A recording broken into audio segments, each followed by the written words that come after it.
আসসালামু আলাইকুম। আজ শুক্রবার, মানে রিল্যাক্স করার দিন। ভাবলাম একটু ঘুরে আসি, তাই ঝটপট রেডি হয়ে বেরিয়ে পড়লাম। ঘুরতে ঘুরতে চলে গেলাম জুস কাব্যতে।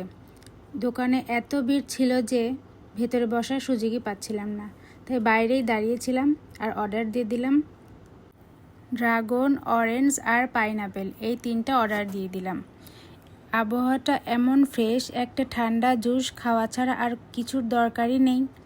এই জুসটা একদম পারফেক্ট, ঠান্ডা, মিষ্টি আর রিফ্রেশিং। দাঁড়িয়ে দাঁড়িয়ে কি আর করব, জুস বানানো দেখছিলাম আর ওয়েট করতেছিলাম। এই তো রেডি হয়ে গেল আমার ড্রাগন জুস, তারপরে পাইনাপেল, তারপর অরেঞ্জ। এরপর জুস খাওয়া শেষ হয়ে গেলে বাসার দিকে রওনা হলাম। বাসায় ফেরার পথে চিতই পিঠা আর ভর্তা কিনে নিয়ে গিয়েছিলাম। খেতে এত মজা, কি আর বলবো। ভিডিওটা ভালো লাগলে একটা লাইক দিও আর কমেন্ট করে জানিও তোমাদের কেমন লেগেছে।